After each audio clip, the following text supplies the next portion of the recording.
السلام عليكم ورحمة الله وبركاته. بسم الله الرحمن الرحيم. الحمد لله رب العالمين. الصلاة والسلام على سيد المرسلين وعلى آله وصحبه أجمعين. أما بعد.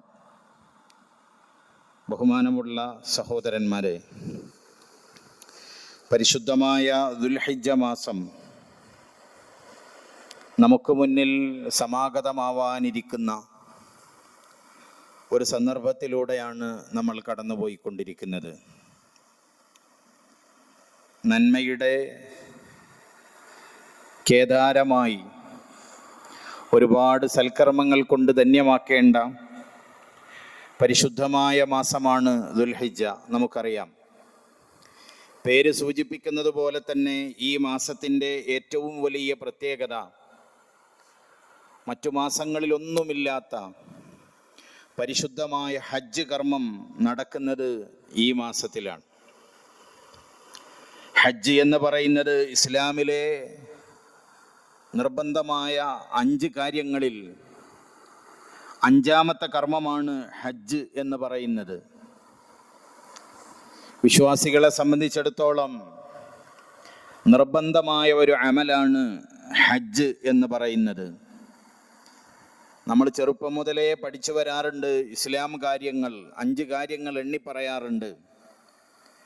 ഹജ്ജിനെ കുറിച്ച് പറയുമ്പോൾ പറയും, വഴി കൊണ്ടും മുതലുകൊണ്ടും സാധ്യമാവുന്നവർക്ക് ജീവിതത്തിൽ ഒരിക്കൽ പരിശുദ്ധ മക്കയിൽ പോയി ഹജ്ജ് ചെയ്യൽ നിർബന്ധമാണ്, ഒഴിച്ചുകൂടാൻ കഴിയാത്ത ബാധ്യതയാണ്. അതൊരാൾ ബാക്കി വെച്ച് മരിച്ചു പോയാൽ പോലും അത് അയാളുടെ ബാധ്യതയായി നിലകൊള്ളുമെന്നാണ് ഫുഖഹാവ് പഠിപ്പിക്കുന്നത്. എന്നാൽ അതിൻ്റെ ഗൗരവം എത്രത്തോളം സമൂഹം ഉൾക്കൊള്ളുന്നുണ്ട് എന്നത് ചർച്ച ചെയ്യപ്പെടേണ്ട വിഷയമാണ്. ജീവിതത്തിൽ ഒരിക്കൽ മാത്രമാണ് ഒരു മനുഷ്യന് ഹജ്ജ് നിർബന്ധമാവുന്നത്. പുണ്യനബി സല്ലല്ലാഹു അലൈഹി വസല്ലമ തങ്ങൾ ഒരു ദിവസം സഹാബത്തിൻ്റെ മുന്നിൽ എഴുന്നേറ്റ് നിന്നുകൊണ്ട് സംസാരിച്ചു. ഇമാം മുസ്ലിം റളിയല്ലാഹു അൻഹു തൻ്റെ സഹീഹിൽ, ഇമാം അഹ്മദ് റളിയല്ലാഹു അൻഹു തൻ്റെ മുസ്നദിലൊക്കെ ഉദ്ധരിക്കുന്ന ഹദീസിൽ കാണാം, ഖതബനാ റസൂലുള്ളാഹി സ്വല്ലല്ലാഹു അലൈഹി വസല്ലം, ഒരു ദിവസം അള്ളാഹുവിൻ്റെ തിരുദൂതർ ഞങ്ങളോട് സംസാരിച്ചു. ആ സംസാരം ഇങ്ങനെയായിരുന്നു, ഖദ് ഫുരിള അലൈക്കുമുൽ ഹജ്ജു ഫഹുജ്ജു, നിങ്ങളുടെ മേൽ ഹജ്ജ് നിർബന്ധമാക്കപ്പെട്ടിരിക്കുന്നു, അതുകൊണ്ട് നിങ്ങളെല്ലാവരും ഹജ്ജ് ചെയ്യണം എന്ന് പറഞ്ഞു.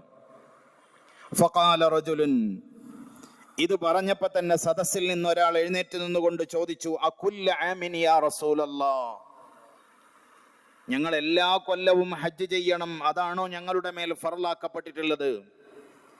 എല്ലാ വർഷവും ഞങ്ങൾ ഹജ്ജ് ചെയ്യേണ്ടതുണ്ടോ എന്ന് ചോദിച്ചു. ഫസഖത, അവിടുന്ന് മൗനം പാലിച്ചു, അതിന് മറുപടി പറഞ്ഞില്ല. ഹത്താ ഖാലഹാ സലാസ, ഇയാൾ 3 തവണ ആവർത്തിച്ച് ചോദിച്ചു. ഒരു പ്രാവശ്യം ചോദിച്ചു, അവിടുന്ന് മൗനം അവലംബിച്ചു.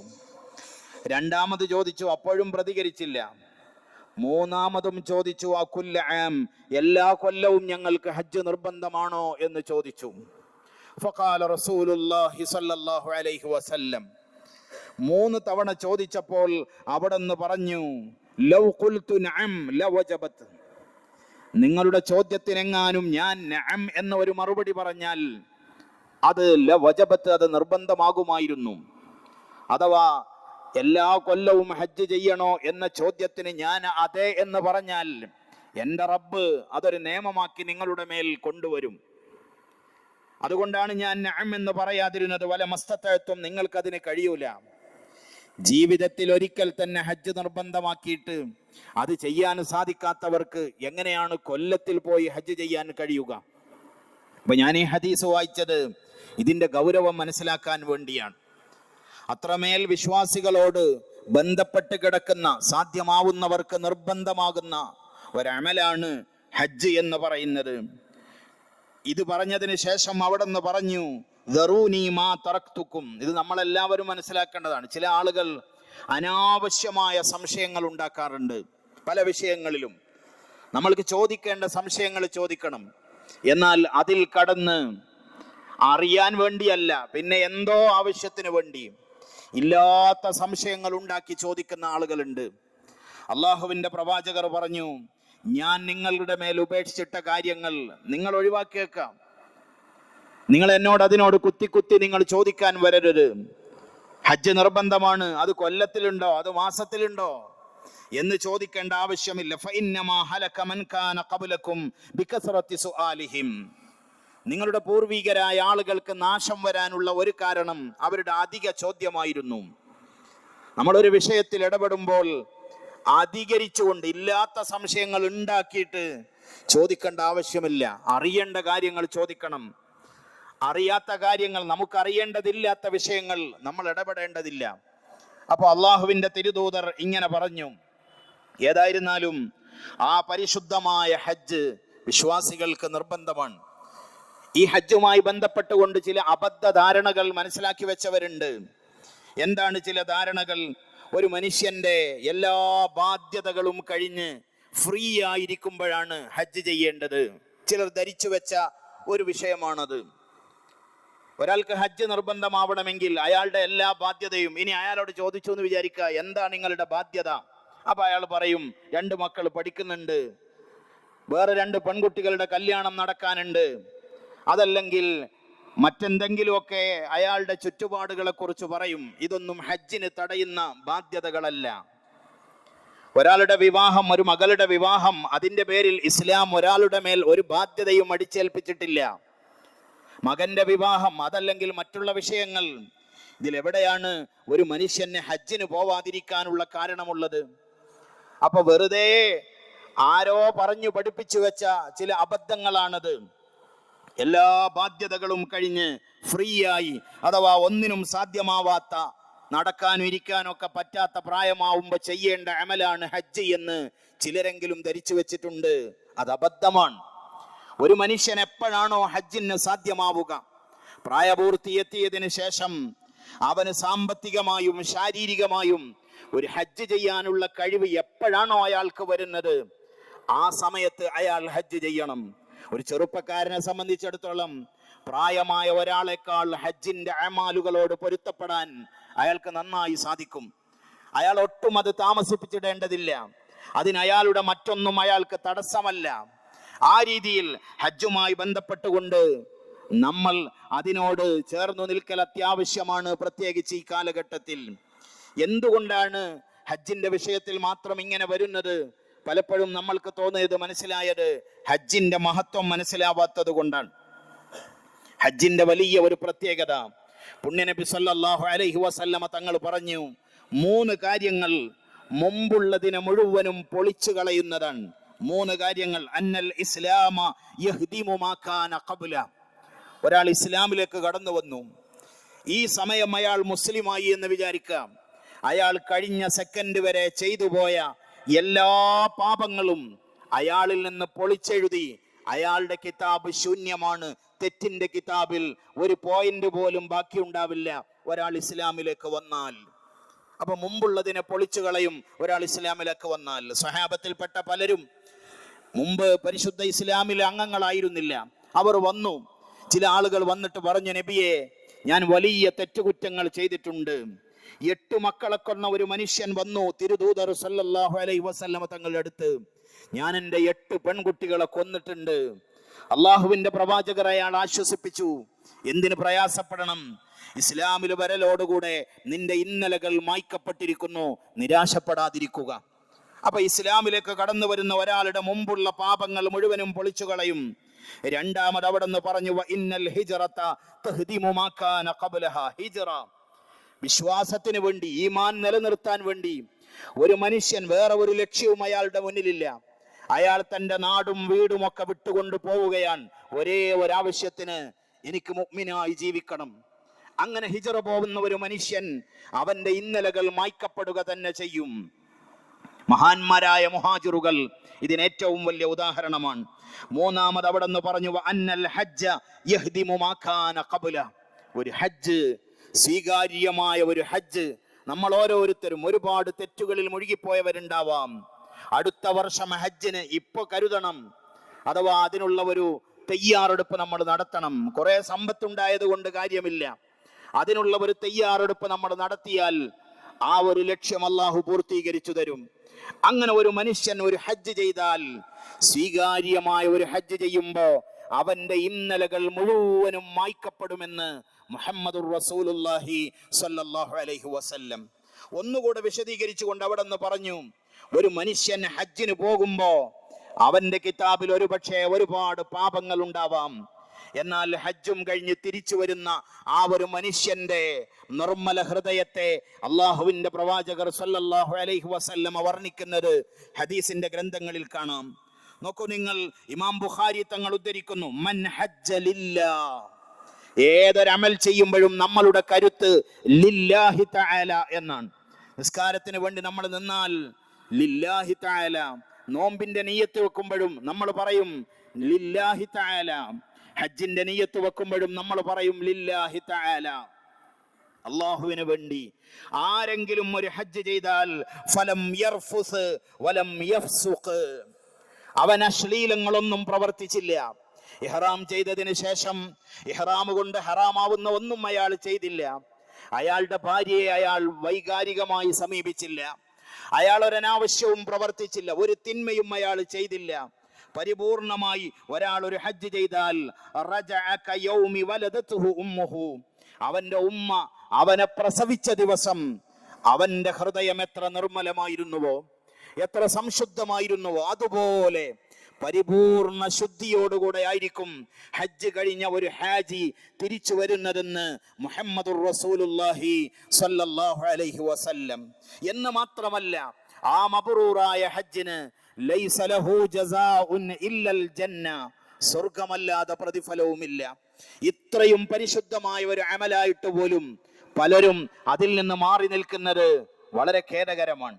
വളരെ ചെറുപ്പക്കാരായിട്ടുള്ള ഒരുപാട് ആളുകൾ, അള്ളാഹു വലിയ നിഅമത്ത് ചെയ്ത ആളുകൾ എൻ്റെ സദസ്സിന്റെ മുന്നിലുണ്ടെന്ന് എനിക്കറിയാം.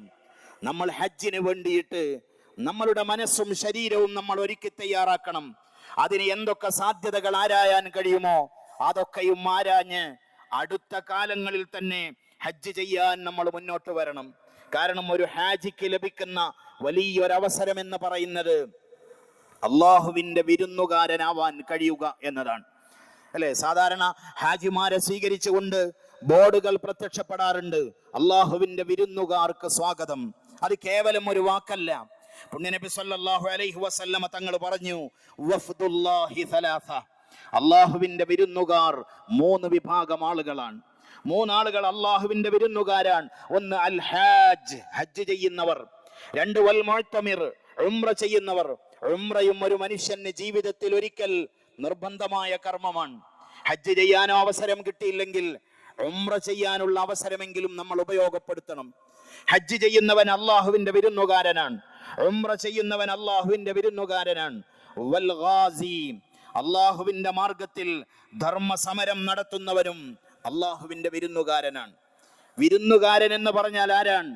നമ്മൾ ക്ഷണിച്ചു കൊണ്ടുവരുന്ന നമ്മളുടെ ഗസ്റ്റിന് നമ്മൾ എത്ര വലിയ പ്രാധാന്യം കൊടുക്കുമോ അതിനേക്കാൾ പ്രാധാന്യം അള്ളാഹു കൊടുക്കും അള്ളാഹുവിന്റെ വിരുന്നുകാർക്ക്. കാരണം ഒരു ഹാജി അവിടെ വരുന്നത് വെറുതെ അല്ല, അള്ളാഹുവിന്റെ ക്ഷണം സ്വീകരിച്ചുകൊണ്ടാണ്. എപ്പോഴാണ് അള്ളാഹു ക്ഷണിച്ചത്? നമുക്കറിയാം, പ്രളയത്തിൽ കഅബയും എല്ലാം തകർന്നു തരിപ്പണമായ ഒരു സാഹചര്യം. പരിശുദ്ധ മക്കയിൽ അങ്ങനെ ഒരു കെട്ടിടമുള്ളതിന്റെ അവശിഷ്ടങ്ങൾ പോലും ഇല്ലാത്ത സമയം ഖലീലുല്ലാഹി ഇബ്രാഹിം നബി അലൈഹിസ്സലാം കഅബയുടെ പുനർനിർമ്മാണം നടത്തുന്നു. ആ കഅബയുടെ പുനർനിർമ്മാണം നടന്നതിന് ശേഷം അള്ളാഹു പറയുന്നു, വഅദ്ദിൻ ഫിന്നാസി ബിൽ ഹജ്ജ്, ഓ ഇബ്രാഹിം നബിയെ, താങ്കൾ ഹജ്ജ് കൊണ്ട് അനൗൺസ് ചെയ്യണം, ജനങ്ങളെ ഹജ്ജിലേക്ക് ക്ഷണിക്കണം. യഅ്തൂക റിജാല, അവർ കാൽനടയായിട്ട് വന്നോളും.